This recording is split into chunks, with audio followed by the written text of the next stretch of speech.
Hi friends, എല്ലാവർക്കും ഫൺസോറയിലേക്ക് ഹാർദവമായ സ്വാഗതം. അപ്പോൾ ഇന്നത്തെ വീഡിയോയിൽ നമ്മൾ വീക്ക്ലി അനാലിസിസ് ആണ് ഡിസ്കസ് ചെയ്യാൻ പോകുന്നത്. അതിനു മുമ്പ് നമുക്ക് ഫ്രൈഡേ എങ്ങനെ മാർക്കറ്റ് പോയെന്നും ജസ്റ്റ് നമ്മുടെ അനലൈസിംഗ് ഒക്കെ ഡീറ്റെയിൽഡ് ആയിട്ട് നോക്കാം.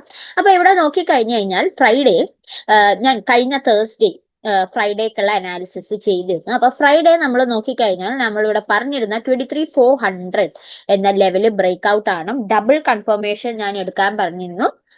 വീഡിയോ കാണാത്തവരുണ്ടെങ്കിൽ, തേഴ്സ്ഡേയിലത്തെ വീഡിയോ കാണാത്തവരുണ്ടെങ്കിൽ നിങ്ങൾക്ക് വീഡിയോ ഞാൻ കാർഡിൽ അറ്റാച്ച് ചെയ്തിട്ടുണ്ട്. ഡിസ്ക്രിപ്ഷനിലും ഐ ബട്ടണിലും നിങ്ങൾക്ക് അവിടെ നിന്ന് വീഡിയോ വാച്ച് ചെയ്യാവുന്നതാണ്. അപ്പോൾ ഞാൻ എങ്ങനെയാണ് അനലൈസ് ചെയ്തതെന്നും അതെങ്ങനെയാണ് മാർക്കറ്റിൽ റിഫ്ലക്ട് ചെയ്യുന്നതെന്ന് നിങ്ങൾക്ക് കമ്പയർ ചെയ്യാൻ പറ്റുന്നതായിരിക്കും. ഓക്കെ, അപ്പോൾ ബാക്ക് ടു ദ ടോപ്പിക്. നമ്മൾ പറഞ്ഞു തന്നത് 23,400 ആണ് റെസിസ്റ്റൻസ് 1 വന്നിരിക്കുന്നത്. പിന്നെ ഇനിയുള്ള കാര്യം നോക്കാൻ പറഞ്ഞിരുന്നത്, നമുക്കൊരു ട്രെൻഡ് ലൈൻ ഉണ്ട്. 2 കൺഫർമേഷൻസ് പറഞ്ഞിരുന്നത് ട്രെൻഡ് ലൈൻ ബ്രേക്ക് ഔട്ട് നടത്തണം. പിന്നെ 23,400 റെസിസ്റ്റൻസ് 1ന്റെ അവിടെ നല്ലൊരു ഹെവി ബുള്ളിഷ് ക്യാൻഡിൽ ഫോം ചെയ്യണം. ഈ 2 കണ്ടീഷൻസ് ആണ് ഞാൻ പറഞ്ഞിരുന്നത്. ഇവിടെ നോക്കിക്കഴിഞ്ഞാൽ ഇവിടെ 23,400 റെസിസ്റ്റൻസ് 1 നല്ലവണ്ണം ബ്രേക്ക് ഔട്ട് ആയിട്ടുണ്ട്. ഈവൻ ട്രെൻഡ് ലൈനും ബ്രേക്ക് ഔട്ട് ആയിട്ടുണ്ട്. ഇത് ഇല്ലാത്ത പക്ഷമാണ് മാർക്കറ്റ് റീട്രേസ് ചെയ്യുമെന്ന് പറഞ്ഞിരുന്നത്. പക്ഷെ ഇതൊന്നും നടന്നില്ല. നടന്നത് എന്താണെന്ന് വെച്ചാൽ കറക്റ്റ് ഇവിടെ നോക്കിക്കഴിഞ്ഞാൽ നിങ്ങൾക്ക് മനസ്സിലാവും. ആദ്യം ഒരു ഗ്യാപ്പ് ഉണ്ടായി. മാർക്കറ്റ് തുറന്ന തന്നെ ഗ്യാപ്പ് അപ്പോട് കൂടിയാണ്. ഗ്യാപ്പിന്റെ മെഷർമെന്റ് ഞാൻ മാർക്ക് ചെയ്യാം. ഗ്യാപ്പിന്റെ മെഷർമെന്റ് ഏകദേശം ഗ്യാപ്പ് അപ്പ് ഉണ്ടായത് ഏകദേശം 126 പോയിന്റ്സ് ആണ്. 126 എന്ന് പറയുന്നത് നമുക്ക് റൗണ്ട് അപ്പ് ആയിട്ട് 120 നിൽക്കാം. ഇത്രയും പോയിന്റ്സ് ഗ്യാപ്പ് അപ്പ് ഉണ്ടായതിന് ശേഷം മാർക്കറ്റ് പിന്നെയും ഞാൻ ഒരു സ്മോൾ റെസിസ്റ്റൻസ് ലെവലിൽ ഞാൻ പറഞ്ഞു എഴുതിയിരുന്നു. അതായത് 23,330 റൗണ്ട് അപ്പ് ആയിട്ടായിരുന്നു ഞാൻ എഴുതിയിരുന്നത്. ആ ഒരു ലെവലിൽ വന്ന് മാർക്കറ്റ് വീണ്ടും ടച്ച് ചെയ്തു. കണ്ടോ, മാർക്കറ്റ് ആദ്യം ഒരു ഗ്യാപ്പ് അപ്പ് ഉണ്ടായി. ആ ലെവലിൽ വന്ന് വീണ്ടും ടച്ച് ചെയ്തതിന് ശേഷം 1.25 കഴിഞ്ഞപ്പോഴേക്കും നല്ലൊരു ബുള്ളിഷ് ക്യാൻഡിൽ 1 അവറിൽ ഫോം ചെയ്തു. ഞാനിവിടെ പറഞ്ഞിരുന്ന പോലെ ഡബിൾ കൺഫർമേഷൻ ആയി. ട്രെൻഡ് ലൈൻ ബ്രേക്ക് ഔട്ട് നടന്നു. ഒരു ബുള്ളിഷ് ക്യാൻഡിൽ ഫോം ചെയ്യുകയും ചെയ്തു. അതിനുശേഷം മാർക്കറ്റ് നല്ലൊരു മൂവ്മെന്റ് ഫ്രൈഡേ നടത്തി. 461 പോയിന്റ്സ് ആണ് ഗ്യാപ്പോട് കൂടി നോക്കിക്കഴിഞ്ഞാൽ 461 പോയിന്റ്സ് ആണ് അപ്പ് മൂവ്മെന്റ് മാർക്കറ്റ് നൽകിയത്. ഏകദേശം 1.99% എന്ന് പറയുമ്പോൾ 2%ന്റെ അടുത്ത് അപ്പ് മൂവ്മെന്റ് നൽകിയിട്ടുണ്ട്. ഇത് വെച്ച് നമ്മുടെ വീക്ക്ലി അനാലിസിസിൽ നമ്മുടെ വീക്ക്ലി പെർഫോമൻസ് നമ്മുടെ മാർക്കറ്റ് ബെയറിഷിന്ന് ബുള്ളിഷായി 0.61% ആയിട്ട് കൂടിയിട്ടുണ്ട്. അതൊരു കാര്യം. പിന്നെ ബാങ്ക് നിഫ്റ്റി നോക്കുവാണെങ്കിൽ ബാങ്ക് നിഫ്റ്റിയിലും ഇൻട്രാഡേയിൽ, അതായത് തേഴ്സ്ഡേ ആണ് ഞാനിത് അനാലിസിസ് ചെയ്തത്. ഇൻട്രാഡേയിൽ നമ്മൾ പറഞ്ഞിരുന്ന ലെവൽ 55,500 ആണ്. ഇത് ഓൾറെഡി ഗ്യാപ്പ് അപ്പോട് കൂടി തന്നെ ബ്രേക്ക് ഔട്ട് ആയി. ഇവിടെ നോക്കിക്കഴിഞ്ഞാൽ കാണാം, ഗ്യാപ്പ് അപ്പോട് കൂടി തന്നെ ബ്രേക്ക് ഔട്ട് ആയി. അതിനുശേഷം ചെറിയൊരു സൈഡ് വേസ് തന്നു. സൈഡ് വേസ് തന്നതിന് ശേഷമാണ് പിന്നെ ബ്രേക്ക് ഔട്ട് നടന്ന് 56,805 വന്ന് ക്ലോസ് ചെയ്തത്. ഞാൻ പറഞ്ഞിരുന്നു ഇങ്ങനെ ഒരു ഗ്യാപ്പ് അപ്പ് ഡിഫറൻസ് ഇല്ലാത്ത പക്ഷം മാർക്കറ്റ് സൈഡ് വേസ് ആയിരിക്കും നടക്കണമെന്ന്. പക്ഷെ സൈഡ് വേസിന് പകരം ഒരു ഗ്യാപ്പ് അപ്പ് ഉണ്ടായി. ഈ 55,500 ബ്രേക്ക് ഔട്ട് ആയി മുകളിലോട്ട് പോയി മാർക്കറ്റ് 56,805 ക്ലോസ് ചെയ്യാണ് ചെയ്തത്. ഇതുപോലെ തന്നെ പിൻ നിഫ്റ്റിയിൽ ഞാൻ പറഞ്ഞിരുന്നു എം പാറ്റേൺ ഉണ്ട്. പക്ഷെ അത് ആക്ടിവേറ്റ് ആണെങ്കിൽ 2 കടമ്പകളുണ്ട്. ഒന്ന് 25,000 അത് ബ്രേക്ക് ഔട്ട് ആകണം. അത് മാത്രമല്ല നമുക്ക് നല്ലൊരു ഹെവി ബെയറിഷ് ക്യാൻഡിൽ താഴെ ഫോം ചെയ്യണമാണ് എന്നാണ് പറഞ്ഞിരുന്നത്. പക്ഷെ ഇവിടെ സംഭവിച്ചത് എന്താന്ന് വെച്ചാൽ നമുക്ക് ഗ്യാപ്പ് അപ്പ് തന്നെ 25,400ന്റെ മുകളിലാണ് ക്ലോസ് ചെയ്തത്. അതായത് ഇവിടെ നോക്കിക്കഴിഞ്ഞാൽ കാണാം, ഗ്യാപ്പ് അപ്പ് ഫോം ചെയ്തത് 25,400ന്റെ മുകളിലാണ് ഗ്യാപ്പ് അപ്പ് ഓപ്പൺ ചെയ്തത്. മാർക്കറ്റ് ഓപ്പൺ ചെയ്തത് തന്നെ ആ എം പാറ്റേണിന്റെ ലെവലിന്റെ മുകളിലാണ്. അപ്പൊ തന്നെ എം പാറ്റേണിന്റെ ആ ഒരു ഫോം ചെയ്ത ഇത് മാറി. അതിനുശേഷം ഇവിടെ നിന്ന് മാർക്കറ്റ് ഒരു ചെറിയ സൈഡ് വേസ് നടന്നതിന് ശേഷം 1.25 നിഫ്റ്റിയില് ആ ഒരു റിഫ്ലക്ഷൻ കാണിച്ച പോലെ തന്നെ നമ്മുടെ പിൻ നിഫ്റ്റിയിലും നമുക്ക് നല്ലൊരു റിഫ്ലക്ഷൻ കിട്ടി. നല്ലൊരു അപ്പ് മൂവ്മെന്റ് കിട്ടി. നല്ല സ്ട്രോങ് ബുള്ളിഷ് ക്യാൻഡിൽ കിട്ടി. 25,994 ഇപ്പൊ ക്ലോസ് ചെയ്തിരിക്കുന്നത്. ഓക്കെ, ഇനി സെൻസെക്സ് നോക്കിക്കഴിഞ്ഞാൽ സെൻസെക്സും ഞാനിവിടെ മാർക്ക് ചെയ്തിരുന്നത് ഞാൻ ജസ്റ്റ് കാണിക്കാം. ഞാൻ ഇവിടെ മാർക്ക് ചെയ്തിരുന്നത് ഇത് സൈഡ് വേസ് ലെവലാണ്. അതുകൊണ്ട് തന്നെ ഒരു സ്മോൾ റെസിസ്റ്റൻസും ഉണ്ട്. അതുകൊണ്ട് തന്നെ ഇവിടെ ആണ് മാർക്കറ്റ് ഫ്ലാറ്റ് ആയിട്ടാണ് ഓപ്പൺ ചെയ്യണമെങ്കിൽ മാർക്കറ്റ് ഇവിടെ വന്നിട്ട് പിന്നെ താഴത്തോട്ട് റീട്രേസ് ചെയ്യുമെന്നാണ് പറഞ്ഞിരുന്നത്. പക്ഷെ ഇവിടെയും നോക്കിക്കഴിഞ്ഞാൽ സിറ്റുവേഷൻ കാണുന്നത്, ഇവിടെ കാണിച്ചു തരാം, ഞാൻ ഈ സൈഡ് വേസ് ഒന്ന് മാർക്ക് ചെയ്ത് കളഞ്ഞോട്ടെ. ഇവിടെയും നല്ലൊരു ഗ്യാപ്പ് അപ്പ് ഫോർമേഷൻ ഉണ്ടായി. ഗ്യാപ്പ് അപ്പ് ഫോർമേഷൻ ആണെങ്കിലോ ഓൾറെഡി ഉണ്ടായിരുന്ന സെൽ ട്രെൻഡ് ലൈൻ, അതായത് ഈ sell trend line break out ചെയ്താണ്, കറക്റ്റ് വെച്ചോട്ടെ, ഈ sell trend line break out ചെയ്താണ് മാർക്കറ്റ് മുകളിൽ ഓപ്പൺ ചെയ്തത്. ചെറിയൊരു ബെയറിഷ് മൂവ്മെന്റും സൈഡ് വേസ് മൂവ്മെന്റും കാണിച്ചെങ്കിലും പിന്നെ ഒരു സ്റ്റഡി അപ്വേർഡ് മൂവ്മെന്റ് നമുക്ക് കിട്ടി. അത് വന്ന് ക്ലോസ് ചെയ്തത് 75,532 എന്ന ലെവലിലാണ്. ഓക്കെ, അപ്പൊ മൊത്തത്തിൽ നോക്കിക്കഴിഞ്ഞാൽ Friday Nifty 461 points, Bank Nifty 1638 points, Fin Nifty 791 points, Sensex 1695 points. ഗ്യാപ്പോട് കൂടിയുള്ള അപ്പ് മൂവ്മെന്റ് ആണ്, അതും കൂടി മനസ്സിൽ വെക്കണം. നല്ലൊരു മൂവ്മെന്റ് ആണ് ഫ്രൈഡേ നടത്തിയത്. അതുകൊണ്ട് തന്നെ നമുക്ക് കൂടുതൽ ശ്രദ്ധാപൂർവം അനലൈസിങ് ചെയ്യേണ്ടിയിരിക്കുന്നു. കാര്യം വേറൊരു റീസണും കൂടിയുണ്ട്, അതായത് വാറിനെ കുറിച്ചുള്ള ഡിസ്കഷൻ, നമ്മുടെ US ഇസ്രായേൽ ഇറാൻ വാർ, ഇത് തമ്മിലുള്ള ഡിസ്കഷനും കൂടിയുണ്ട്. അത് ഞാൻ വീഡിയോയിൽ പറയാം. ആദ്യമേ തന്നെ അനാലിസിസിലോട്ട് കടക്കട്ടെ. അപ്പോ നമുക്കിന്ന് വീക്ക്ലി അനാലിസിസ് ചെയ്യാനുള്ള കാരണം ഞാൻ ജസ്റ്റ് ഡെയിലി ടൈം ഫ്രെയിമിലോട്ട് ഷിഫ്റ്റ് ചെയ്യുകയാണ്. ഈ ലെവൽസ് ഞാൻ പറയുന്നത് സ്വിംഗ് ട്രേഡുകാർക്ക് മാത്രമല്ല, ഇൻട്രാഡേ ട്രേഡുകാർക്കും ഈ ലെവൽസ് ഗ്യാപ്പ് അപ്പോ ഗ്യാപ്പ് ഡൗണോ ഉണ്ടാവുകയാണെങ്കിൽ ഹെൽപ്ഫുൾ ആയിരിക്കും. ഓക്കെ, അപ്പൊ ഞാൻ ആദ്യം തന്നെ വരച്ചോട്ടെ. ഇപ്പോൾ നമ്മുടെ സ്വിംഗ് ട്രേഡിംഗിൽ നോക്കിക്കഴിഞ്ഞാൽ നമുക്ക് ഒരു ഫ്ലാഗ് പാറ്റേൺ ഇപ്പൊ ഫോം ചെയ്തിട്ടുണ്ട്. ഞാൻ ജസ്റ്റ് വരച്ച് കാണിച്ചു തരാം. ഇതാണ് നമ്മുടെ ഫ്ലാഗ് പാറ്റേൺ ഫോർമേഷൻ ഉണ്ടായിരിക്കുന്നത്. ഞാൻ ജസ്റ്റ് കറക്റ്റ് ആയിട്ട് അതിന്റെ ഇത് വെച്ച് വരച്ച് കാണിച്ചു തരാം. കണ്ടോ, നല്ലൊരു ഫ്ലാഗ് പാറ്റേൺ ഫോർമേഷൻ ഇവിടെ ഉണ്ടായിട്ടുണ്ട്. അപ്പോൾ ഇനി ഈ ഫ്ലാഗ് പാറ്റേൺ നമുക്ക് ബ്രേക്ക് ഔട്ട് ആയി കിട്ടണം, എന്നാൽ മാത്രമേ അപ്സൈഡ് മൂവ്മെന്റ് പറയാൻ പറ്റുള്ളൂ. പിന്നെ അഫ്കോഴ്സ് നമ്മുടെ ഗ്ലോബൽ ന്യൂസ് ഇതിനകത്ത് എഫക്റ്റഡ് ആവും. അത് മാത്രമല്ല, നമ്മുടെ FII DII ഡാറ്റ നോക്കുവാണെങ്കിൽ ഞാൻ ജസ്റ്റ് ഒന്ന് കാണിച്ചു തരാം. FII DII ഡാറ്റ ഇവിടെ നോക്കിക്കഴിഞ്ഞു കഴിഞ്ഞാൽ 12th ജൂൺ ഇവിടെ നോക്കിക്കഴിഞ്ഞു കഴിഞ്ഞാൽ FIIയുടെ സെല്ലിങ് വന്നിരിക്കുന്നത് 1082ന്റെ മുകളിലാണ് വന്നിരിക്കുന്നത്. പക്ഷേ ഇവിടെ DII നോക്കിക്കഴിഞ്ഞു കഴിഞ്ഞാൽ നല്ലൊരു അപ്വേർഡ് മൂവ്മെന്റ് നൽകിയിട്ടുണ്ട്. DII ഏകദേശം 5,000 crores എബവ് ആണ് DII വാങ്ങിച്ചിരിക്കുന്നത്. അത് മാത്രമല്ല ബഡ്ജറ്റ് ഒക്കെ വരുന്നുണ്ട്. അപ്പൊ ഇനി വരുന്ന ബഡ്ജറ്റിൽ ഈ FIIയുടെ സെല്ലൗട്ട്, കണ്ടിന്യൂസ് സെല്ലൗട്ട് ആണ് FIIക്ക് ഉണ്ടായിരിക്കുന്നത്. ആ കണ്ടിന്യൂസ് സെല്ലൗട്ടിനെ കുറിച്ച് കൂടുതൽ ഡിസ്കഷൻസ് ബഡ്ജറ്റിലും വരുമെന്ന് നമ്മൾ പ്രതീക്ഷിക്കുന്നു. അപ്പൊ എന്താണെന്ന് വെച്ചാൽ FIIയുടെ ഇൻഫ്ലോയും നമ്മുടെ ഇന്ത്യൻ മാർക്കറ്റിൽ വരുന്നതായിരിക്കും. അതോടുകൂടി നല്ലൊരു പുള്ളപ്പ് കിട്ടുന്നതായിരിക്കും ഇന്ത്യൻ മാർക്കറ്റിൽ. ഓക്കെ, പിന്നെ ബാക്ക് ടു ദ ടോപ്പിക്. അപ്പോൾ ഇവിടെ നമുക്ക് ഫ്ലാഗ് പാറ്റേൺ ഉണ്ട്. മാർക്കറ്റ് ക്ലോസ് ചെയ്തിരിക്കുന്നത് ഓൾറെഡി ഞാൻ പറഞ്ഞു 23,622 മാർക്കറ്റ് ക്ലോസ് ചെയ്തിരിക്കുന്നത്. 2% അടുത്താണ് ഫ്രൈഡേ അപ്പ് മൂവ്മെന്റ് വന്നത്. ഇത് വെച്ച് നമുക്ക് വീക്ക്ലി അനാലിസിസിലോട്ട് കടക്കാം. നമുക്ക് നോക്കാൻ പറ്റുന്നത് വീക്ക്ലി റെസിസ്റ്റൻസ് ലെവൽ. ഇനി അടുത്തത് നോക്കാൻ പറ്റുന്നത് 24,000 എന്ന റെസിസ്റ്റൻസ് ലെവലാണ്. ഞാൻ ഇവിടെ മാർക്ക് ചെയ്യാൻ 24,000. ഇതായിരിക്കും വീക്ക്ലി റെസിസ്റ്റൻസ് 1 ആയിട്ട് നമ്മുടെ നിഫ്റ്റിയിൽ ആക്ട് ചെയ്യുന്നത്. പിന്നെ വരുന്ന നമ്മുടെ ഇമ്പോർട്ടൻറ്റ് സപ്പോർട്ട് ലെവൽ എന്ന് പറഞ്ഞാൽ ഇപ്പോൾ ഈ ആഴ്ച വന്ന ഏറ്റവും താഴത്തെ സപ്പോർട്ട് ലെവലാണത്. ഇവിടെ എന്ന് പറയുന്നത് 23,000 ഒരു ഇമ്പോർട്ടൻറ്റ് വീക്ക്ലി സപ്പോർട്ട് ലെവലായിട്ട് ആക്ട് ചെയ്യും. ഓക്കെ, വീക്ക്ലി സപ്പോർട്ട് 1 ആയിട്ട് ആക്ട് ചെയ്യും. പിന്നെ ശ്രദ്ധിക്കാനുള്ള കാര്യം, അഥവാ 25,400 നമ്മുടെ വീക്ക്ലിയിൽ ബ്രേക്ക് ഔട്ട് ആയി കഴിഞ്ഞാൽ ഇനി നമുക്ക് ഒരു ബുള്ളിഷ് കൺഫർമേഷൻ കിട്ടാനുള്ള ഒരു ലെവൽ എന്ന് പറയുന്നത് 24,500 ആണ്. ഇത് എന്തുകൊണ്ടാണെന്നും കൂടി ഞാൻ പറയാം. 24,500 ഇതായിരിക്കും വീക്ക്ലി റെസിസ്റ്റൻസ് ടു. ഇതാണ് ഒരു കൺഫർമേഷൻ ലെവലും കൂടി, നമുക്കൊരു ഷുവർ ആയിട്ട് ബൈ ട്രെൻഡ് എന്ന് പറയുന്ന ലെവലും കൂടിയാണിത്. ഇത് ബ്രേക്ക് ഔട്ട് ആണ്. അതായത് ഇൻട്രാഡേയിൽ 1 അവർ ടൈം ഫ്രെയിമിൽ ബ്രേക്ക് ഔട്ട് ആയി കഴിഞ്ഞാൽ നമുക്ക് ഒരു ഷുവർ ബൈ ട്രെൻഡ് കിട്ടും. കാര്യം ഞാനിത് കഴിഞ്ഞ ആഴ്ച ഡിസ്കസ് ചെയ്തതാണ്. നമുക്ക് ഇപ്പോഴത്തെ ഏറ്റവും മുകളിൽ നിന്ന് താഴത്തോട്ട് നോക്കിക്കഴിഞ്ഞാൽ നിങ്ങൾക്ക് കാണാം നമ്മുടെ ലെവൽസ് വരുന്നത്. ഇവിടെ കുറച്ചും കൂടി ഞാനൊന്ന് അഡ്ജസ്റ്റ് ചെയ്തോട്ടെ. ഇവിടെ ലെവൽ വരുന്നത് ഞാൻ പറഞ്ഞിരുന്നു ഇമ്പോർട്ടന്റ് ലെവലാണ് 24,200 എന്ന ലെവല്.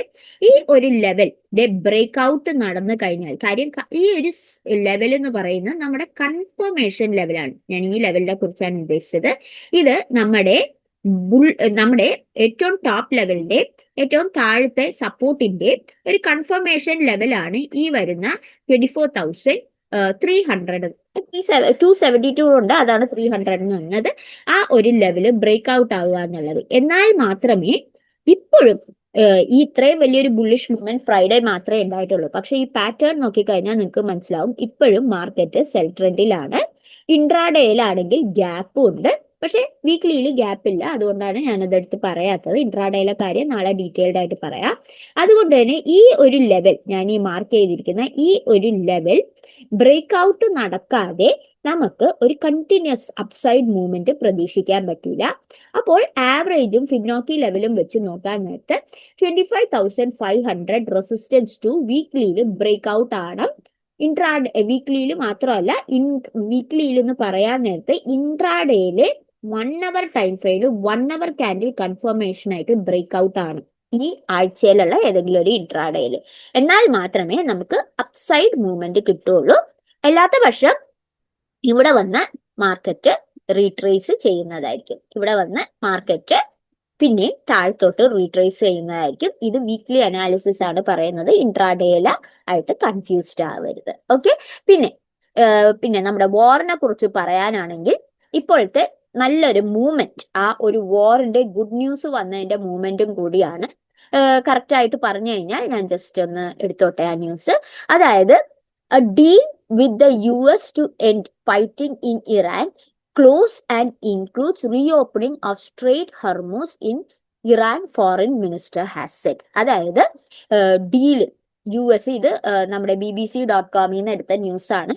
ഈ ന്യൂസിൽ പറയുന്നത് എന്താന്ന് വെച്ചാൽ ഇറാനും US ആയിട്ടുള്ള ഫൈറ്റിംഗ്, ഇറാൻ ഫോറിൻ മിനിസ്റ്റർ എന്തിട്ടാണ് സ്ട്രെയിറ്റ് ഓഫ് ഹോർമൂസ്, അതായത് ആ ഒരു പാത്തിൽ കൂടിയാണല്ലോ നമ്മുടെ ഓയിലും ക്രൂഡ് ഓയിലും ഒക്കെ വരുന്നത്. ആ ഒരു സ്ട്രെയിറ്റ് ഓഫ് ഹോർമൂസ് തുറന്നു കൊടുക്കും. അത് മാത്രമല്ല ഫൈറ്റിങ്ങിന് ഒരു അവസാനം ഉണ്ടാവും. അതോടുകൂടി നമ്മുടെ പ്രശ്നങ്ങളായ cash flow, fuel issues, petrol issues ഇതെല്ലാം നിൽക്കും. വാർ എൻഡാകും, സമാധാനപരമാവും. ഇത് നമ്മുടെ ഇന്ത്യൻ മാർക്കറ്റിലും നല്ലൊരു ഷൂട്ടപ്പ് നൽകുകയും ചെയ്യും. അത് മാത്രമല്ല മെമ്മറാൻഡം ഓഫ് അണ്ടർസ്റ്റാൻഡിങ്, അതായത് MOU എന്ന് പറയും, അത് സൈൻ ചെയ്യുന്നുണ്ട്. അതും കൂടി ഇതുവരെ, ഞാനിപ്പോ ഇത് വൈകുന്നേരമാണ് ഞാൻ ഈ വീഡിയോ എടുക്കുന്നത്, അപ്പൊ ഇതുവരെ സൈൻ ചെയ്തിട്ടില്ല. ആ ഒരു സൈനിങ്ങും കൂടി കഴിഞ്ഞു കഴിഞ്ഞാൽ പിന്നെ വാർ കംപ്ലീറ്റ്ലി സ്റ്റോപ്പ് ആകും എല്ലാം. അത് മാത്രമല്ല ഇവിടെ പറയുന്നുണ്ട് reopening of strait of Hormuz, അതായത് ആ ഒരു strait of Hormuz reopen ചെയ്യുന്നതോടുകൂടി നമ്മുടെ ഗ്യാസ് ഫ്യൂവൽ ഇഷ്യൂസും എല്ലാം ഒരു എൻഡിലേക്ക് വരും. അപ്പോൾ നമ്മൾ ആ ഒരു ഗുഡ് ന്യൂസിനായിട്ട് വെയിറ്റ് ചെയ്യുവാണ്. അപ്പൊ ആ ഒരു ഗുഡ് ന്യൂസ് ഈ വീക്കിനുള്ളിൽ നടന്നു കഴിഞ്ഞാൽ നമുക്ക് മാർക്കറ്റിൽ ഒരു സഡൻ ബൂം അപ്പ് മൂവ്മെന്റ് ഉണ്ടാവും, നല്ലൊരു അപ്സൈഡ് മൂവ്മെന്റ്. അതിന്റെ ഒരു സിഗ്നൽ ആയിട്ട് ഫ്രൈഡേ തന്നെ നല്ലൊരു അപ്സൈഡ് മൂവ്മെന്റ് കാണിച്ചു.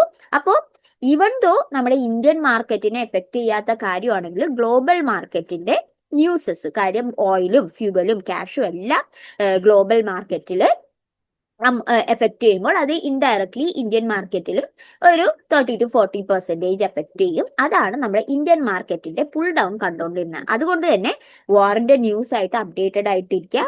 നമ്മുടെ ചാനലിൽ എപ്പോഴും കൂടുതലായിട്ടുള്ള ഇൻഫോർമേഷൻ നൽകുന്നതായിരിക്കും. അപ്പോൾ ദയവേത് സബ്സ്ക്രൈബ് ചെയ്ത് ബെല്ലൈക്കൺ ടിക്ക് ചെയ്ത് വെക്കുക. എല്ലാ ദിവസവും തന്നെ വീഡിയോ ഞാൻ ഇടുന്നതായിരിക്കും. അപ്പോൾ അതിൽ നിന്ന് മാർക്കറ്റിന്റെ മൂവ്മെന്റ് നിങ്ങൾക്ക് അറിയാൻ പറ്റുന്നതായിരിക്കും. ഓക്കെ, അപ്പൊ ബാക്ക് ടു ദ ടോപ്പിക്. അതുകൊണ്ടാണ് ഞാൻ പറഞ്ഞത് വാർ ന്യൂസ് ബാഡ് അല്ലെങ്കിൽ നമുക്ക് നല്ലൊരു അപ്സൈഡ് മൂവ്മെന്റ് കിട്ടും എന്നുള്ള കാര്യം ഞാൻ പറഞ്ഞത് അതാണ്. അതിന് നമ്മൾ ശ്രദ്ധിക്കേണ്ട ലെവൽ എന്ന് പറയുന്നത് 24,500 weekly resistance to break out ആവുന്നുണ്ടോ എന്നാണ്. അത് ബ്രേക്ക് ഔട്ട് ആയാൽ അഫ്കോഴ്സ് ഞാൻ പറഞ്ഞു നമ്മുടെ ആവറേജ് ലെവൽ, കൺഫർമേഷൻ ആവറേജ് ലെവലിൽ നിന്ന്, അതായത് ഈ ഒരു ലെവൽ ഞാൻ നേരത്തെ കാണിച്ച പോലെ നമ്മുടെ കൺഫർമേഷൻ ആവറേജ് ലെവലിൽ നിന്ന് മാർക്കറ്റ് പുള്ളപ്പ് ചെയ്യുകയും പിന്നെ മാർക്കറ്റ് ഒരു ബൈ ട്രെൻഡിലോട്ട് മൂവ് ചെയ്യുകയും ചെയ്യും. അപ്പൊ അത് വളരെയധികം ശ്രദ്ധിക്കുക.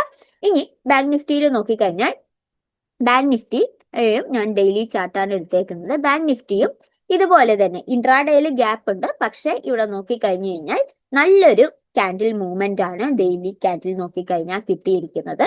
അത് മാത്രമല്ല ഇവിടെ ഇപ്പൊ സൂക്ഷിച്ച് നോക്കിക്കഴിഞ്ഞാൽ നമുക്ക് ഒരു ഡബ്ല്യു പാറ്റേൺ ഫോർമേഷൻ കാണാം. വീക്ക്ലിയിലാണ് ഇത്, നമുക്ക് ഒരു ഡബ്ല്യു പാറ്റേൺ ഫോർമേഷൻ കാണാൻ, ഞാൻ കറക്റ്റ് എടുത്തോട്ടെ, കണ്ടോ, നല്ലൊരു ഡബ്ല്യു പാറ്റേൺ ഫോർമേഷൻ വീക്ക്ലിയിൽ കാണാം. അതുകൊണ്ട് തന്നെ ഈ ഡബ്ല്യു പാറ്റേണിന്റെ ലെവൽ ആക്ടിവേറ്റ് ആയാൽ തന്നെ നമുക്ക് നല്ലൊരു അപ്പ് മൂവ്മെന്റ് കിട്ടുന്നതായിരിക്കും.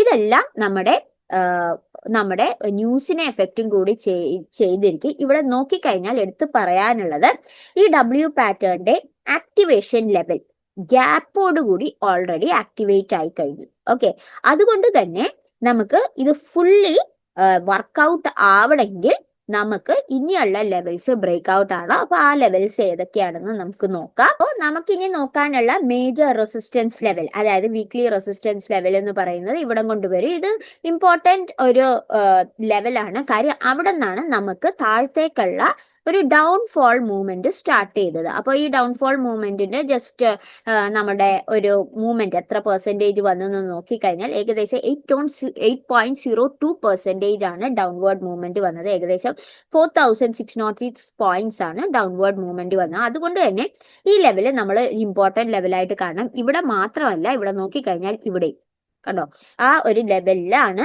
നമുക്ക് ഒരു ഗ്യാപ് ഡൗൺ വന്ന് മാർക്കറ്റ് താഴെ പോയിരിക്കുന്നത്. അതുകൊണ്ട് നമ്മളൊരു ഇമ്പോർട്ടന്റ് ലെവലായിട്ട് ഇതിനെ കാണാം. പിന്നെ പ്രീവിയസ് ഡാറ്റയിലോട്ട് പോയാലും, നമ്മൾ ഇത്തിരി പുറകിലോട്ടുള്ള ഡാറ്റയിലോട്ട് പോയാൽ ഈ ലെവൽ പലതവണ ഇമ്പോർട്ടന്റ് ലെവലായിട്ട് റെസ്പെക്ട് നടന്നിട്ടുണ്ട്. അതുകൊണ്ട് തന്നെ നമ്മൾ ഈ ലെവലായിരിക്കും ഇനിയുള്ള വീക്ക്ലി റെസിസ്റ്റൻസ് 1 ആയിട്ട് എടുക്കാൻ പോകുന്നത്. അപ്പൊ ഈ ലെവൽ വരുന്നത് 57,500 എന്ന ലെവലാണ്. ഞാൻ ഇവിടെ എഴുതിക്കോട്ടെ, 57,500. അതുകൊണ്ട് തന്നെ ഇത് വീക്ക്ലി റെസിസ്റ്റൻസ് 1. ഇത് 1 അവർ ക്യാൻഡിൽ ടൈം ഫ്രെയിമിൽ 1 അവർ ക്യാൻഡിൽ ബ്രേക്ക് ഔട്ട് ആയാൽ നമുക്ക് ഇവിടെ നിന്നൊരു നല്ലൊരു അപ്വേർഡ് മൂവ്മെന്റ് കിട്ടുന്നതായിരിക്കും. അത് മാത്രമല്ല ഇവിടെ നമുക്ക് ഗ്യാപ്പ് ഉണ്ട്, ഫില്ലാകാത്ത ഒരു ഗ്യാപ്പ് ഉണ്ട്. ഇവിടെ നോക്കിക്കഴിഞ്ഞാൽ കാണാം, ഏകദേശം വളരെ ചെറിയ പോയിന്റ്സ് ആണ്, പക്ഷേ ഇൻട്രാഡേയിൽ അത് ഇമ്പോർട്ടന്റ് ആയിട്ട് വരും. പക്ഷെ വീക്ക്ലിയിൽ അത്ര ഇമ്പോർട്ടന്റ് ആയിട്ട് വരില്ല. ഇൻട്രാഡേയിൽ ഞാൻ കൂടുതൽ ഡിസ്കസ് ചെയ്യാം. പക്ഷെ ഈ ഒരു വളരെ ചെറിയ ഗ്യാപ്പാണ്, പക്ഷെ ആ ഒരു ഗ്യാപ്പ് ക്ലോസ് ആകാനായിട്ട് ഇടയാകും. അപ്പൊ ഗ്യാപ്പിന്റെ കാര്യങ്ങൾ അറിയാലോ, ഞാൻ ഇതിനു മുമ്പുള്ള വീഡിയോയിലും പറഞ്ഞിട്ടുണ്ട്. ഗ്യാപ്സ് ഉണ്ടായി കഴിഞ്ഞു കഴിഞ്ഞാൽ ഗ്യാപ്പിന്റെ അകത്തോട്ട് എൻ്റർ ചെയ്താൽ അത് ഫുള്ള് ക്ലോസ് ആകാനായിട്ട് മാർക്കറ്റ് പോകും. അതുപോലെ തന്നെ ഗ്യാപ്പിന്റെ ആ പൊസിഷനിൽ വെച്ചായിരിക്കും ചിലപ്പോൾ റീട്രേസ്മെന്റ് നടക്കുന്നത്. അതുകൊണ്ട് തന്നെ ഈ ഗ്യാപ്പ് ഫില്ലിംഗ് എന്ന കോൺസെപ്റ്റ് വളരെ ഇമ്പോർട്ടന്റ് ആണ് മാർക്കറ്റിൽ. ഈ കോൺസെപ്റ്റ് ഒക്കെ ഇൻ ഡീറ്റെയിൽഡ് ആയിട്ട് പഠിക്കണമെങ്കിൽ അഫ്കോഴ്സ് നമ്മുടെ കോഴ്സ് ഉണ്ട്. കോഴ്സിന്റെ ഡീറ്റെയിൽസ് ഞാൻ ലാസ്റ്റ് പറയാം. കോൺടാക്ട് ചെയ്ത് കോഴ്സിൽ ജോയിൻ ചെയ്യണമെങ്കിൽ നമ്പറും ഞാൻ തന്നേക്കാം. അപ്പോൾ വീഡിയോ ലാസ്റ്റ് വരെ മിസ്സാതെ കണ്ടാൽ ബാക്കിയുള്ള ഡീറ്റെയിൽസ് അറിയാൻ പറ്റുന്നതായിരിക്കും കോഴ്സിനെ കുറിച്ച്. ഓക്കെ, ഇനി നമുക്ക് നമ്മുടെ മാർക്കറ്റ് അനാലിസിസിലോട്ട് കിടക്കാം. അപ്പോൾ നമ്മുടെ ബാങ്ക് നിഫ്റ്റിയിൽ ഞാൻ ഓൾറെഡി പറഞ്ഞു 57,500 ആയിരിക്കും റെസിസ്റ്റൻസ് 1 ആയിട്ട് ആക്ട് ചെയ്യുന്നത്. സപ്പോർട്ടായിട്ട് നോക്കേണ്ട ലെവൽ എന്ന് പറയുന്നത് നമ്മുടെ ഡബ്ല്യു പാറ്റേണിന്റെ ആക്ടിവേഷൻ ലെവൽ തന്നെയാണ്. കാര്യം ഞാൻ പറഞ്ഞു, അവിടെ നിന്നാണ് ഒരു ഗ്യാപ്പ് ഫോം ചെയ്ത് നമ്മുടെ മാർക്കറ്റ് മുകളിലോട്ട് പോയത്. അതുകൊണ്ട് തന്നെ ഈ ലെവൽ, അതായത് 55,500 എന്ന ലെവൽ ഞാനിവിടെ മാർക്ക് ചെയ്തോട്ടെ, 55,500 എന്ന ലെവല് വളരെ ഇമ്പോർട്ടന്റ് ലെവലായിട്ട് നമ്മൾ കാണണം. ഇത് വീക്ക്ലി സപ്പോർട്ട് 1 ആയിട്ട് ആക്ട് ചെയ്യും. ഇവിടെയും നമുക്ക് നോക്കാനുള്ള ഒരു കാര്യം, ഈ ഒരു weekly support 1 break out bearish ക്യാൻഡിലില് 1 അവർ ടൈം ഫ്രെയിമില് 1 അവർ ക്യാൻഡിലായിട്ട് ബ്രേക്ക് ഔട്ട് ചെയ്ത് കഴിഞ്ഞാൽ പിന്നെ നമുക്കൊരു മേജർ സപ്പോർട്ട് ലെവൽ ഉണ്ട്. അതായത് ഇവിടെ ഈ ഡബ്ല്യു പാറ്റേൺ വരച്ചിരിക്കണം, നോക്കിയാൽ തന്നെ കാണാം. ഡബ്ല്യു പാറ്റേൺ മാത്രമല്ല, ഇതൊരു സ്ട്രോങ് ഡബിൾ ബോട്ടം പാറ്റേണും കൂടിയാണ്. അതുകൊണ്ട് തന്നെ ഈ ഒരു ലെവൽ ബ്രേക്ക് ഔട്ട് ആകാതെ ഇപ്പോൾ മാർക്കറ്റ് താഴത്തോട്ട് പോരണമെങ്കിൽ ബ്രേക്ക് ഔട്ട് ആകുന്നുണ്ടോ എന്ന് നോക്കുന്നത് വളരെ ഇമ്പോർട്ടന്റ് ആണ്. ഈ ലെവല് വരുന്നത് ഏകദേശം 53,000 ആയിട്ടാണ് വരുന്നത്. കറക്റ്റ് പറഞ്ഞു കഴിഞ്ഞാൽ 52,950, അതാണ് 53,000 എന്ന് ഞാൻ റൗണ്ട് അപ്പ് ആയിട്ട് പറയുന്നത്. ഇത് ഒരു മേജർ സപ്പോർട്ടായിട്ട് ആക്ട് ചെയ്യും. ഓക്കെ, അപ്പോൾ ഇതും ബ്രേക്ക് ഔട്ട് ആയി കഴിഞ്ഞാൽ ഒരു സെല്ലേഴ്സ് ഡോമിനേഷൻ തുടങ്ങുന്നതായിരിക്കും നമ്മുടെ ബാങ്ക് നിഫ്റ്റിയിൽ. ഞാനിത് എടുത്തു പറയാൻ ഒരു കാര്യം കൂടിയുണ്ട്. കാര്യം ബാങ്ക് നിഫ്റ്റി ഇപ്പോൾ തേഴ്സ്ഡേയും ഫ്രൈഡേയും വെച്ച്, തേഴ്സ്ഡേ അല്ല വെനസ്ഡേയും ഫ്രൈഡേയും വെച്ച് നോക്കിക്കഴിഞ്ഞാൽ നല്ലൊരു അപ്പ് മൂവ്മെന്റ് ആണ് നൽകിയിരിക്കുന്നത്. അതുകൊണ്ട് തന്നെ ഇത്രയും വലിയ മുകളിലിരിക്കുമ്പോൾ, ഇത് ഞാൻ തേഴ്സ്ഡേയും ഡിസ്കസ് ചെയ്തതാണ്, വെൻസ്ഡേയും ഡിസ്കസ് ചെയ്തതാണ്, ഇത്രയും മുകളിലിരിക്കുമ്പോൾ തന്നെ ഒരു ചെറിയ ഡൗൺവേർഡ് മൂവ്മെന്റിന് നമുക്ക് പ്രതീക്ഷിക്കാം. അതുകൊണ്ടാണ് ഈ 55,500 എന്ന വീക്ക്ലി സപ്പോർട്ട് വൺ വളരെ ഇമ്പോർട്ടന്റ് ആയിട്ട് വരുന്നത്. കാര്യം W പാറ്റേൺ ആക്ടിവേഷൻ ഓൾറെഡി നടന്നു കഴിഞ്ഞു. ഓക്കെ, അപ്പോൾ ഇതാണ് നമുക്ക് ബാങ്ക് നിഫ്റ്റിനെ കുറിച്ച് പറയാനുള്ളത്. ഇനി നമുക്ക് ഫിൻ നിഫ്റ്റിയിലോട്ട് കടക്കാം. അപ്പോ ഫിൻ നിഫ്റ്റിയില് ഇപ്പൊ ക്ലോസിംഗ് വന്നിരിക്കുന്നത് ഏകദേശം 25,943 എന്ന ലെവലിലാണ്. ഇവിടെ നമുക്ക് ഇൻട്രാഡേയിൽ അഫ്കോഴ്സ് ഗ്യാപ്പ് ഉണ്ട്, പക്ഷേ നമ്മുടെ ബാക്കിയുള്ള കാര്യങ്ങൾ നോക്കിക്കഴിഞ്ഞാൽ ഇവിടെ ഞാൻ ഇതും ഡെയിലി ചാർട്ടിലാണ് എടുത്തേക്കുന്നത്. നമുക്ക് നല്ലൊരു പാരലൽ ചാനൽ കാണാൻ പറ്റും. ഞാനത് പാരലൽ ചാനൽ വെച്ച് തന്നെ മാർക്ക് ചെയ്യാം. കണ്ടോ, നല്ലൊരു ബെയറിഷ് പാരലൽ ചാനൽ, നല്ലൊരു പെർഫെക്റ്റ് ബെയറിഷ് പാരലൽ ചാനൽ ആണ് നമ്മുടെ ബാങ്ക് നിഫ്റ്റിയിൽ ഫോം ചെയ്തത്. അപ്പൊ ബെയറിഷ് പാരലൽ ചാനൽസിന്റെ പ്രത്യേകത എന്ന് വെച്ചാൽ ബ്രേക്ക് ഔട്ട് നടന്നാൽ കൂടുതലും ബുള്ളിഷ് ആയിട്ട് ബെയറിഷ് ചാനൽസ് ബ്രേക്ക് ഔട്ട് ആവുള്ളൂ. അത് വളരെ പ്രാവശ്യം നമ്മൾ കണ്ടിട്ടുള്ളതാണ് ടെക്നിക്കൽ അനാലിസിസിൽ. എൻ്റെ വീഡിയോ സ്ഥിരം കാണുന്നവരാണെങ്കിൽ മനസ്സിലാവും. അപ്പോൾ ഇതിന്റെ റെസിസ്റ്റൻസ് വരുന്നത് ഇവിടെയാണ്. നല്ല പ്രോപ്പർ പാരലൽ ചാനലാണ് ഫോം ചെയ്തേക്കുന്നത്. സപ്പോർട്ട് വരുന്നത് താഴെ വരച്ചിരിക്കുന്ന ഈ ലെവലിൽ. അതുകൊണ്ട് തന്നെ നമുക്ക് ഇവിടെ നിന്നാണ് ഇനി മാർക്കറ്റ് അനലൈസിങ് ചെയ്യാനുള്ളത്. ഫ്രൈഡേത്തെ മൂവ്മെന്റ് ഞാൻ ഓൾറെഡി പറഞ്ഞു, 25,943 ആണ് ബൈ സെൽ വാല്യൂ വന്നത്.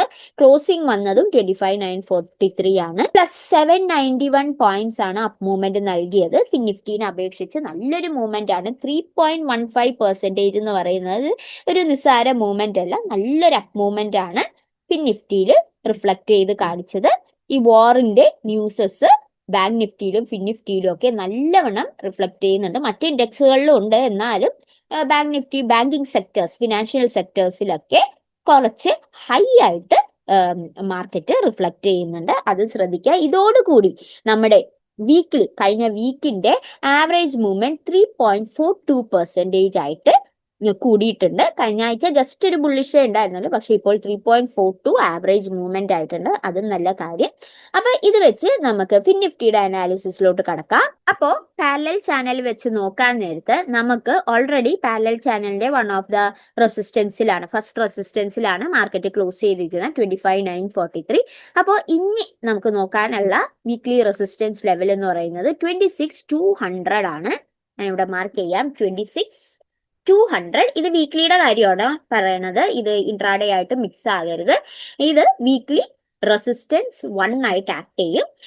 അപ്പോൾ നേരത്തെ ഞാൻ പറയാറുള്ള പോലെ ഇവിടെ നിന്ന് ഒരു നല്ലൊരു ബുള്ളിഷ് ബ്രേക്ക് ഔട്ട് കിട്ടിക്കഴിഞ്ഞാൽ, നല്ലൊരു മർബോസു, നല്ലൊരു ഹാമർ, പിന്നെ ഒരു ബുള്ളിഷ് എൻഗൾഫിങ്, ഇതൊക്കെ ഫോം ചെയ്ത് കഴിഞ്ഞാൽ മാർക്കറ്റ് മുകളിലോട്ട് ബ്രേക്ക് ഔട്ട് ചെയ്യുന്നതായിരിക്കും. അത് നെക്സ്റ്റ് റെസിസ്റ്റൻസ് ലെവൽ, അതായത് ഇവിടം വരെ പോകാൻ ചാൻസ് ഉണ്ട്. വീക്ക്ലി റെസിസ്റ്റൻസ് 2 ആണത്. ഇതെന്ന് പറയുന്നത് 26,589 ഉണ്ട്. നമുക്ക് റൗണ്ട് അപ്പ് ആയിട്ട് 26,600 എന്നിടാൻ. റൗണ്ട് അപ്പ് ആയിട്ടാണ് 26,600. ഇത് വീക്ക്ലി റെസിസ്റ്റൻസ് 2 ആയിട്ട് ആക്ട് ചെയ്യും. രണ്ട് കാരണം കൊണ്ട്. ഒന്നിവിടെ പാരലൽ ചാനലിലെ ഇമ്പോർട്ടന്റ് റെസിസ്റ്റൻസ് ആണ്, പിന്നെ പണ്ട് ഇത് സപ്പോർട്ട് ലെവലായിട്ട് 2 തവണ ആക്ട് ചെയ്തിട്ടുണ്ട്. അതും കൂടി കൊണ്ട് നമ്മൾ ഈ ഒരു ലെവല് വളരെ ഇമ്പോർട്ടന്റ് ആയിട്ട് കാണും. ഫിബൊനാച്ചി ലെവൽസിലും നിങ്ങൾക്ക് ടെസ്റ്റ് ചെയ്യാം. ഫിബൊനാച്ചി ലെവൽസിലും ഈ ഒരു 26,600 വളരെ ഇമ്പോർട്ടന്റ് ഒരു ഫിബൊനാച്ചി ലെവലായിട്ട് വരുന്നുണ്ട്.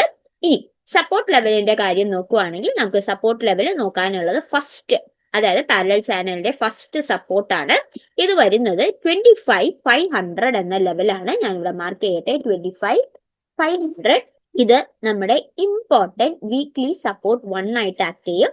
അതുപോലെ തന്നെ പിന്നെ വരാൻ പോകുന്ന സപ്പോർട്ട് ലെവൽ എന്ന് പറയുന്നത് നെക്സ്റ്റ് സപ്പോർട്ട് ലെവൽ, അതായത് നമ്മുടെ പാരലൽ ചാനലിന്റെ സപ്പോർട്ട് 2 ആയിട്ട് വരും. ഇതെന്ന് പറയുന്ന വാല്യൂ എന്ന് പറയുന്നത് 25,000. ഇത് ഇമ്പോർട്ടന്റ് വീക്ക്ലി സപ്പോർട്ട് 2 ആയിട്ട് ആക്ട് ചെയ്യും. അപ്പൊ ഇവിടെയൊക്കെ മെയിൻ ആയിട്ട് എനിക്ക് പറയാനുള്ളത് നമ്മുടെ പാരലൽ ചാനലിനെ കുറിച്ചാണ്. നമുക്ക് ബെയറിഷ് പാരലൽ ചാനലാണ് പോയിക്കൊണ്ടിരിക്കുന്നത്. അതുകൊണ്ട് തന്നെ 26,200 ബ്രേക്ക് ഔട്ട് ആയാൽ പാരലൽ ചാനൽ ബ്രേക്ക് ഔട്ട് നടക്കും. മാർക്കറ്റിന്റെ അപ്സൈഡ് ഉള്ള മൂവ്മെന്റ്, അതായത് 26,600 വരെ വീക്ക്ലിയിൽ പോകാൻ ചാൻസ് ഉണ്ട്. അതുകൊണ്ട് തന്നെ 26,200 ബ്രേക്ക് ഔട്ട് കൺഫർമേഷൻ ചെയ്തിട്ട് മാത്രം മാർക്കറ്റിൽ വീക്ക്ലിക്കാര്, അതായത് ഷോർട്ട് ടേം ഒക്കെ ട്രേഡ് ചെയ്യുന്നവര് മുകളിലോട്ട് ട്രേഡ് എടുക്കുന്നതായിരിക്കും ഉചിതം. അറ്റ് ദ സെയിം ടൈം ഇവിടെ ഒരു ബെയറിഷ് ക്യാൻഡിൽ ആണ് ഫോം ചെയ്യുന്നതെങ്കിൽ, ഒരു bearish inverted hammer, bearish engulfing ഒക്കെ ഫോം ചെയ്ത് കഴിഞ്ഞു കഴിഞ്ഞാൽ മാർക്കറ്റ് പിന്നെയും പാരലൽ ചാനലിന്റെ ഉള്ളിലോട്ട് കടക്കുകയും പിന്നെ പാരലൽ ചാനലിന്റെ ആ സോണിൽ തന്നെ കണ്ടിന്യൂ ചെയ്യുകയും ചെയ്യും. ഞാൻ ഈ വരച്ച് വെച്ചിരിക്കുന്ന ഈ ഒരു സോണിൽ തന്നെ കണ്ടിന്യൂ ചെയ്യുകയും ചെയ്യും. അത് വളരെയധികം ശ്രദ്ധിക്കേണ്ടതാണ്. ഓക്കെ, ഇനി നമുക്ക് നോക്കാനുള്ള സെൻസെക്സ് ആണ്. അപ്പൊ സെൻസെക്സിലെ ആദ്യമേ തന്നെ ഞാൻ പറഞ്ഞു, സെൻസെക്സിന്റെ മൂവ്മെന്റ് ഫ്രൈഡേ നല്ലൊരു മൂവ്മെന്റ് ആണ് നൽകിയത്. അപാര മൂവ്മെന്റ് എന്ന് പറയാൻ പറ്റില്ല, കാര്യം സെൻസെക്സിന്റെ ആവറേജ് മൂവ്മെന്റ് 500 to 1000 പോയിന്റ്സ് ആണ്. പക്ഷെ ഒരു 2% ഗ്യാപ്പോട് കൂടി 2% അപ്പ് മൂവ്മെന്റ് നൽകിയിട്ടുണ്ട്. 1695 പോയിന്റ്സ് ആണ് അപ്പ് മൂവ്മെന്റ് ഫ്രൈഡേ നൽകിയത്. പിന്നെ ബൈസെൽ വാല്യൂ നല്ലൊരു ബൈസെൽ വാല്യൂ ആണ് വന്നിരിക്കുന്നത്. 527.95 എന്ന നല്ലൊരു ബൈസെൽ വാല്യൂ ആണ് വന്നിരിക്കുന്നത്. പിന്നെ പെർസെന്റേജിനെ കുറിച്ച് ഞാൻ നേരത്തെ പറഞ്ഞു, ഒരു 2.30% ആണ് up movement. Weekly percentage, average percentage 1.20 ആയിട്ട് കൂടിയിട്ടുണ്ട്. പക്ഷെ നിഫ്റ്റിയിൽ പറഞ്ഞ പോലെ ഇവിടെ ഒരു കാര്യമേ എനിക്ക് പറയാനുള്ളൂ, നമ്മുടെ ആവറേജ് ലെവൽ ബ്രേക്ക് ഔട്ട് ഇതുവരെ നടന്നിട്ടില്ല. ഇത് ഞാൻ കഴിഞ്ഞ വീക്ക്ലി അനാലിസിസ് വീഡിയോയിൽ ഞാൻ എക്സ്പ്ലെയിൻ ചെയ്തിരുന്നു. അതായത് നമ്മൾ നിഫ്റ്റി വരച്ച പോലെ തന്നെ ഇവിടെയും വരക്കുവാണ്, മാർക്കിങ്സ് കൊണ്ട് തന്നെ ഞാൻ വരക്കാം. അപ്പൊ കുറച്ചുകൂടി ഡീറ്റെയിൽഡ് ആയിട്ട് നിങ്ങൾക്ക് മനസ്സിലാവും. അതുകൊണ്ടാണ്, കണ്ടോ, ഇവിടെ നോക്കിക്കഴിഞ്ഞാൽ ഇതിന്റെ ആവറേജ് ലെവൽ എന്ന് പറയുന്നത് ഈ ഒരു ലെവലാണ്. അതായത് ഇവിടെ കൊണ്ടാണ് നമ്മുടെ ആവറേജ് ലെവൽ വരുന്നത്. ഈ ഒരു ലെവല് ബ്രേക്ക് ഔട്ട് നടന്നാൽ മാത്രമേ ഒരു കണ്ടിന്യൂസ് അല്ലെങ്കിൽ ഒരു ബൈ സൈഡിലോട്ട് ട്രെൻഡ് ആയി എന്ന് പറയാൻ പറ്റുള്ളൂ. അല്ലാത്ത പക്ഷം മാർക്കറ്റ് ഈ ഒരു സെൽ ട്രെൻഡിൽ തന്നെ നിൽക്കും. കാര്യം മാർക്കറ്റ് ഓവറോൾ നോക്കിക്കഴിഞ്ഞു കഴിഞ്ഞാൽ നമ്മുടെ sell trend line break out ആയിട്ടില്ല. ഇവിടെ നോക്കിക്കഴിഞ്ഞാൽ അറിയാം, നല്ലൊരു സെൽ ട്രെൻഡ് ലൈൻ പോയിക്കൊണ്ടിരിക്കണേണ്. പാരലൽ ചാനൽ ഇപ്പോഴത്തെ ഈ ഒരു ഡാറ്റ വെച്ച് നോക്കാൻ നേരത്തെ ഇവിടെയും നമുക്ക് ഒരു പാരലൽ ചാനൽ ഉണ്ട്. അപ്പൊ അതൊക്കെ വെച്ച് നോക്കാൻ നേരത്തെ ഈ സെൽ ട്രെൻഡ് ബ്രേക്ക് ഔട്ട് ആവണം. കാര്യം താഴ്ത്തും മുകളിലും പോലെ നിൽക്കുന്ന സെൽ ട്രെൻഡ് ആണ്. ഇത് ബ്രേക്ക് ഔട്ട് ആയി നമുക്ക് ഇവിടെ പറഞ്ഞു കഴിഞ്ഞാൽ ആവറേജ് ലെവൽ, കൺഫർമേഷൻ ലെവൽ എടുത്തു കഴിഞ്ഞാൽ 78,400 ആണ്. ഇത് ബ്രേക്ക് ഔട്ട് ആയാൽ മാത്രമേ ഒരു ബുള്ളിഷ് ട്രെൻഡ് ആണ് നമുക്ക് പറയാൻ പറ്റുള്ളൂ. മാർക്കറ്റ് ഈ ലെവലിന്റെ മുകളിൽ ക്ലോസ് ചെയ്യണം. ഓക്കെ, അപ്പൊ ഇത് വെച്ച് നമുക്ക് ബാക്കിയുള്ള അനാലിസിസിലോട്ട് കടക്കാം. അപ്പൊ ആദ്യമേ തന്നെ ഈ സിമ്പിൾസ് ഒക്കെ ഒന്ന് ഡിലീറ്റ് ചെയ്തോട്ടെ. അപ്പോ റെസിസ്റ്റൻസ് ലെവൽ നോക്കുന്നതിന് മുമ്പ് ഞാൻ ജസ്റ്റ് ഒന്ന് ഈ പാരലൽ ചാനലിന്റെ ഇമ്പോർട്ടന്റ് ട്രെൻഡ് ലൈനിന്റെ റെസിസ്റ്റൻസും ട്രെൻഡ് ലൈനിന്റെ സപ്പോർട്ടും ഞാൻ വരക്കുന്നുണ്ട്. കാര്യം ഒരേപോലെ റെസിസ്റ്റൻസിലും സപ്പോർട്ടിലും സെൽ ട്രെൻഡ് ലൈൻ ഒരേപോലെ പോകുമ്പോഴാണ് നമുക്കൊരു പാരലൽ ചാനൽ ഉണ്ടാകുന്നത്. അതുകൊണ്ടാണ് അതിനെ പാരലൽ ചാനൽ എന്ന് വിളിക്കുന്നത്. അതുകൊണ്ടാണ് നമുക്ക് റെസിസ്റ്റൻസ് സപ്പോർട്ടും ഇമ്പോർട്ടന്റ് ആയിട്ട് കാണുന്നത്. അതിനാൽ ഇവിടെ റെസിസ്റ്റൻസ് ബ്രേക്ക് ഔട്ട് ആയ 76,500 റൗണ്ടപ്പ് ആണ്. 76,500 നമ്മുടെ വീക്ക്ലി റെസിസ്റ്റൻസ് 1 ആയിട്ട് ആക്ട് ചെയ്യും. Weekly resistance 1. അതുപോലെ തന്നെ നമുക്ക് നോക്കാനുള്ള ക്യാൻഡിലാണ് 1 hour ടൈം ഫ്രെയിമില് ഇൻട്രാഡേയില് ഈ ആഴ്ചയിൽ ഏതെങ്കിലും ഒരു ദിവസം ഈ 75,500 നല്ലൊരു ബുള്ളിഷ് ക്യാൻഡിലോടുകൂടി ബ്രേക്ക് ഔട്ട് ആയാൽ നെക്സ്റ്റ് കൺഫർമേഷൻ ലെവൽ വരെ മൂവ്മെന്റ് പ്രതീക്ഷിക്കാവുന്നതാണ്. കാര്യം next confirmation level one of the major resistance ലെവലും കൂടിയാണ്. ഇവിടെ നോക്കിക്കഴിഞ്ഞാൽ അറിയാം, one of the major resistance ലെവലും കൂടിയാണ്. പിന്നെ നമ്മുടെ കൺഫർമേഷൻ ലെവൽ ബ്രേക്ക് ഔട്ട് ചെയ്യുന്ന ലെവലും കൂടിയാണ്. ഇതിന്റെ വാല്യൂ വരുന്നത് ഏകദേശം 78,500 ആണ്. ഞാനിവിടെ മാർക്ക് ചെയ്യാം 78,500. അപ്പോൾ 78,500 ബ്രേക്ക് ഔട്ട് ആയാൽ നമുക്കൊരു ബുള്ളിഷ് മൂവ്മെന്റ്, ഹെവി ബുള്ളിഷ് അല്ലെങ്കിലും നമുക്ക് ഒരു ബുള്ളിഷ് മൂവ്മെന്റിന്റെ സ്റ്റാർട്ടിങ് തുടങ്ങിയെന്ന് നമുക്ക് പറയാൻ പറ്റും. നമുക്ക് കോൺഫിഡൻസ് ആയിട്ട് മുകളിലോട്ടുള്ള ട്രേഡുകൾ എടുക്കാൻ പറ്റും. അതിനുള്ള കൺഫർമേഷൻ ലെവലാണ് 78,500. ഇൻഡയറക്ട്ലി പറഞ്ഞു കഴിഞ്ഞാൽ വീക്ക്ലി റെസിസ്റ്റൻസ് 2 ആയിട്ട് ആക്ട് ചെയ്യുന്നത്. അതുപോലെ തന്നെ നമ്മുടെ സപ്പോർട്ട് ലെവൽ വരാൻ പോകുന്നത് നമ്മുടെ ഏറ്റവും താഴത്തെ സപ്പോർട്ട് ലെവലിൽ തന്നെയായിരിക്കും നമ്മൾ എടുക്കുന്നത്. ഇവിടെ വരാൻ പോകുന്ന സപ്പോർട്ട് ലെവൽ എന്ന് പറയുന്നത് ഏകദേശം 74,000 ആണ്. ഓക്കെ, 74,000 ഇതായിരിക്കും നമ്മുടെ വീക്ക്ലി സപ്പോർട്ട് 1 ആയിട്ട് വരുന്നത്. പിന്നെ ഒരു ഇൻട്രസ്റ്റിംഗ് കാര്യം കാണിക്കാനുള്ളത് ഈ 76,500 എന്ന ലെവല് ഇവിടെ നോക്കിക്കഴിഞ്ഞാൽ സപ്പോർട്ടായിട്ടും ആക്ട് ചെയ്തിട്ടുണ്ട്, ഇവിടെ റെസിസ്റ്റൻസ് ആയിട്ട് ആക്ട് ചെയ്തിട്ടുണ്ട്. അതുകൊണ്ട് ഈ ലെവൽ ഞാൻ ഈ വരച്ചേക്കുന്ന 75,500 എന്ന ലെവല് പ്രോപ്പർ ആയിട്ട് ബ്രേക്ക് ഔട്ട് ആണ്. അതും വളരെയധികം ശ്രദ്ധിക്കണം. കാര്യം എന്താന്ന് വെച്ചാൽ ഇത് ഒരു കൺഫർമേഷൻ ലെവലാണ്. അപ്പൊ കൺഫർമേഷൻ ലെവൽ ബ്രേക്ക് ഔട്ട് ആയി കഴിഞ്ഞാൽ ഉടനെ പതിയെ മാർക്കറ്റ് നെക്സ്റ്റ് ലെവലായ 78,500 നോട്ടമിടാൻ തുടങ്ങും. അത് മാത്രമല്ല 78,500 ബ്രേക്ക് ഔട്ട് ആകാൻ വീക്ക്ലി ചാൻസ് ഇത്തിരി കുറവാണ്, അല്ലെങ്കിൽ അത്ര അതിഗംഭീരമായ ഗ്ലോബൽ ന്യൂസ് വരണം. അപ്പോ അങ്ങനെ ബ്രേക്ക് ഔട്ട് ആകാത്ത പക്ഷം വീക്ക്ലിയിൽ സംഭവിക്കാൻ പോകുന്നത് 78,500 ആകാത്ത പക്ഷമാണ് ഞാൻ പറയുന്നത്. വല്ല നെഗറ്റീവ് ന്യൂസോ വന്നാൽ ഇവിടുന്ന് മാർക്കറ്റ് ഡൗൺവേർഡ് റീട്രേസ് ചെയ്യുന്നതായിരിക്കും. ആ റീട്രേസ്മെന്റ് 76,500 വരെ പോകാം. അതായത് വീണ്ടും ഞാൻ പറയുന്നു, മാർക്കറ്റ് മുകളിലോട്ട് പോയി 78,500 എന്ന ലെവല് ടച്ച് ചെയ്ത് പിന്നെ താഴ്ത്തോട്ട് റീട്രേസ് ചെയ്യുന്നതായിരിക്കും. അത് വളരെയധികം ശ്രദ്ധിക്കുക. ആ റീട്രേസിൽ 76,500 വരെയും പോകാം. ഓക്കെ, അപ്പോ നിങ്ങൾക്ക് ഇതുപോലെ തന്നെ നേരത്തെ പറഞ്ഞ പോലെ അനലൈസ് ചെയ്യാൻ candlestick, Fibonacci, price action, strategies, സ്ട്രാഗിൾ സ്റ്റാൻഡിൽ മാത്രമല്ല നമ്മൾ ഡെവലപ്പ് ചെയ്ത strategies, indicators, option trading, swing trading, പിന്നെ ഇൻട്രാഡേ ട്രേഡിംഗ്, ഇക്വിറ്റി ട്രേഡിംഗ്, പിന്നെ ലോങ് ടേം ട്രേഡിംഗ്, പിന്നെ എല്ലാം ഡീറ്റെയിൽഡ് ആയിട്ട് പഠിക്കണമെങ്കിൽ നമ്മുടെ കോഴ്സിൽ ജോയിൻ ചെയ്യാവുന്നതാണ്. കോഴ്സിന്റെ നമ്പർ 8870135772. ഇതാണ് നമ്മുടെ വാട്സാപ്പ് നമ്പർ വരുന്നത്. ഇതിൽ മെസ്സേജ് അയക്കുകയോ വാട്സാപ്പ് കോൾ ചെയ്യുകയോ ചെയ്യാം. അതുവഴി നിങ്ങൾക്ക് എന്നെ കോൺടാക്ട് ചെയ്യാവുന്നതാണ്. കോഴ്സിനെ കുറിച്ചുള്ള ഡീറ്റെയിൽസ് ഇൻഡെപ്ത് ആയിട്ട് ഞാൻ അപ്പോൾ ഡീറ്റെയിൽഡ് ആയിട്ട് പറഞ്ഞു തരുന്നതായിരിക്കും. എങ്ങനെയാണ് സ്ട്രാറ്റജി, എങ്ങനെയാണ് ഇൻഡിവിജ്വൽ ആയിട്ട് എങ്ങനെയാണ് നമ്മുടെ ഒരു സ്ട്രാറ്റജി, ഒരു trending strategy, money making calendar ഉണ്ടാക്കേണ്ടതെന്ന് ഡീറ്റെയിൽഡ് ആയിട്ട് നമ്മൾ പറഞ്ഞു തരുന്നതായിരിക്കും.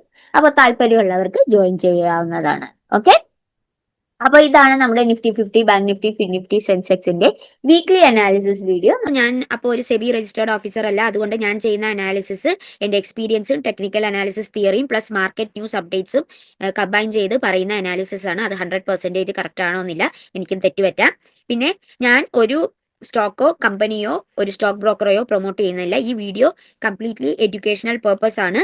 ഇതിനകത്ത് എന്റെ ചാനലിൽ ഞാൻ മെയിൻ ആയിട്ട് കോൺസെൻട്രേറ്റ് ചെയ്യുന്നത് ടെക്നിക്കൽ അനാലിസിസ് വഴി ഏത് മെയിൻ ആയിട്ടുള്ള indexes like Nifty 50, Fin Nifty, Bank Nifty എങ്ങനെ നമുക്ക് അനാലിസിസ് ചെയ്യാമെന്ന് വരച്ച് അനലൈസ് ചെയ്ത് പഠിപ്പിക്കുന്ന ചാനലാണ്. പ്രത്യേകിച്ച് എന്തെങ്കിലും ഒരു സ്റ്റോക്ക് വാങ്ങിച്ച് ഇൻവെസ്റ്റ് ചെയ്യണമെങ്കിൽ നിങ്ങളുടെ സെബി രജിസ്റ്റേർഡ് ഓഫീസറോടോ അല്ലെങ്കിൽ ഫിനാൻഷ്യൽ അഡ്വൈസറോട് ചോദിച്ചിട്ട് മാത്രം ഇൻവെസ്റ്റ് ചെയ്യുക. അപ്പോൾ ഇന്നത്തെ വീഡിയോത്തേക്ക് ഇത്രയേ ഉള്ളൂ. അപ്പൊ താങ്ക് യു, ബൈ. നാളെ 9 മണിക്കും 10:30ക്കും ഇടയിൽ പുതിയ വീഡിയോ ആയിട്ട് വരുന്നതായിരിക്കും. അതുവരേക്കും ഫണ്ട്സ് ഒറയിൽ നിന്ന് വിടാം. Thank you, bye. Have a nice day.